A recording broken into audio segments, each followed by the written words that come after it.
Hello, welcome back to Lincy's Link. ഇന്ന് നമ്മൾ നമ്മുടെ ഗാർഡനിൽ കുറേ പച്ചമുളക്, അതുപോലെ തന്നെ തക്കാളി ഇതൊക്കെ നടാൻ പോവുകയാണ്. ഇത് നമ്മൾ നടുന്നത് ഗ്രോ ബാഗിലാണ്.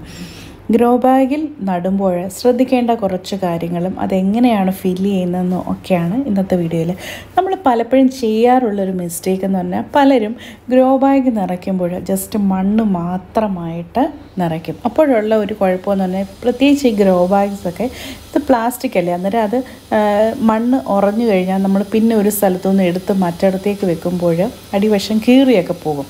അതുപോലെ വെയിറ്റും ഭയങ്കരമായിരിക്കും. അപ്പോൾ ഇതിപ്പം നമ്മൾ ഏതായാലും മണ്ണെല്ലാം മിക്സ് ചെയ്ത് വെച്ചിരിക്കുകയാണ്. ഇതെന്ന് പറഞ്ഞാൽ ഇതിൻ്റെ ഒരു ഭാഗം മണ്ണ്, അതുപോലെ തന്നെ വേപ്പിൻ പിണ്ണാക്ക്, കുറച്ച് ഉണങ്ങിയ കരിയില, കമ്പോസ്റ്റ്, അതായത് വെർമി കമ്പോസ്റ്റ്, ഇതെല്ലാം കൂടെ ചേർത്ത്, പിന്നെ ചാണകപ്പൊടി, ഇത് വളമെല്ലാം കൂടെ ചേർത്ത് മിക്സ് ചെയ്ത് വെച്ചിരിക്കുന്നത്. അത് ഉപയോഗിച്ചാണ് നമ്മൾ ഈ ഗ്രോ ബാഗ് നിറയ്ക്കുന്നത്. അതുകൊണ്ടുള്ളൊരു ഗുണമെന്ന് പറഞ്ഞാൽ നമുക്ക് എളുപ്പം എടുത്ത് മാറ്റാൻ പറ്റും.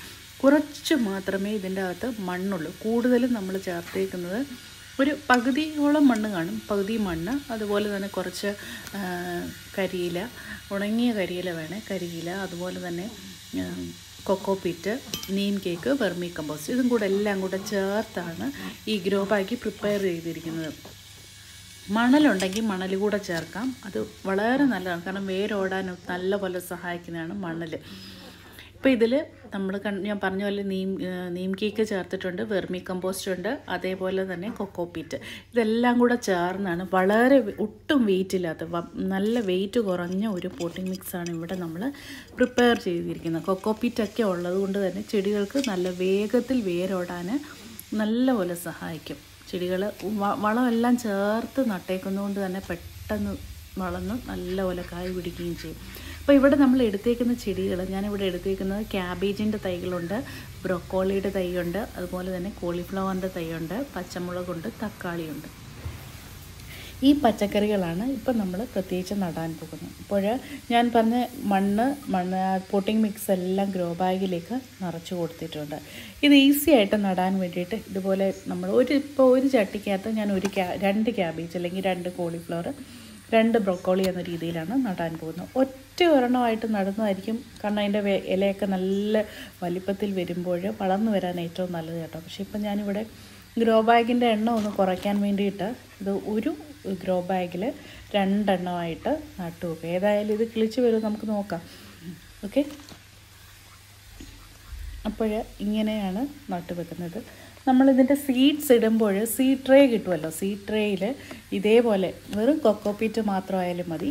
കൊക്കോപീറ്റ് കൊണ്ട് സീഡ് ട്രേ ഫില്ല് ചെയ്തിട്ട് നമ്മൾ സീഡ്സ്, കോളിഫ്ലവറിൻ്റെ ക്യാബേജിൻ്റെ ഒക്കെ സീഡ്സ് ഒരു ഹോളിൽ 1 എണ്ണം വീതം ഇട്ടതിന് ശേഷം പിന്നെ അതിൻ്റെ മുകളിൽ കുറച്ചുകൂടെ കൊക്കോപീറ്റ് ഇട്ട് ലെവൽ ചെയ്ത് വെച്ച് കഴിഞ്ഞാൽ കുറച്ച് വെള്ളം ഒഴിച്ച് മഴയൊന്നും വീഴാത്ത പോലെ തണലത്ത് വെച്ച് കഴിഞ്ഞാൽ പെട്ടെന്ന് തന്നെ മുളച്ച് തൈയായി വരും. തൈ വന്നു കഴിഞ്ഞിട്ട് ഈ ഒരു പരുവം, ഒരു 4 പരുവമൊക്കെ ആകുമ്പോഴത്തേക്കും നമുക്ക് മാറ്റി ഇങ്ങനെ നട്ടു കൊടുക്കാം.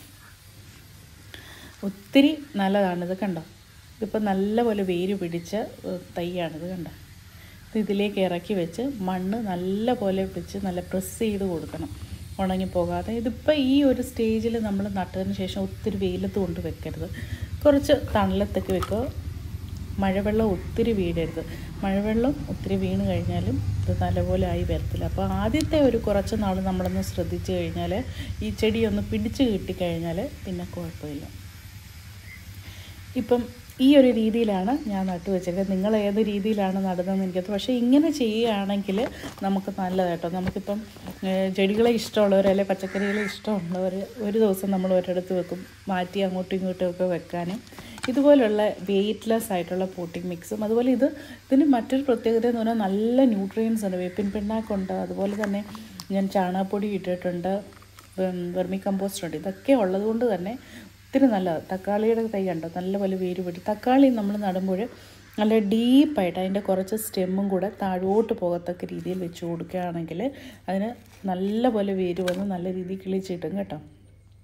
അപ്പോൾ ഇത് നിങ്ങൾ നോക്കിയാൽ മനസ്സിലാവും. ഞാനിനി ഒന്നുകൂടെ താഴ്ത്തി, കണ്ടോ, കുറച്ചുകൂടെ കമ്പും കൂടെ നല്ലപോലെ മൂടത്തക്ക രീതിയിൽ വെച്ച് കൊടുക്കുക. പിന്നെ വളഞ്ഞുള്ള കമ്പുകളൊക്കെ നമുക്ക് വേറൊരു കമ്പൊക്കെ കൊടുത്ത് സപ്പോർട്ട് ചെയ്ത് നിർത്തുന്നതായിരിക്കും തക്കാളിക്ക് നല്ലത്.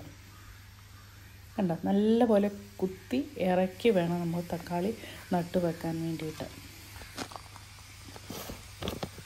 എന്നിട്ട് കുറച്ച് മണ്ണ് കൂടൊക്കെ അതിൻ്റെ ചുവട്ടിലോട്ട് നീക്കിയിട്ട് കൊടുക്കുക. വളരെ നല്ലപോലെ നമുക്ക് ഒരു വീട്ടിലേക്ക് വേണ്ട പച്ചക്കറികൾ നമ്മൾ തന്നെ ഒന്ന് ട്രൈ ചെയ്ത് കഴിഞ്ഞാൽ മടിയൊക്കെ ഒന്ന് മാറ്റി വെക്കുക.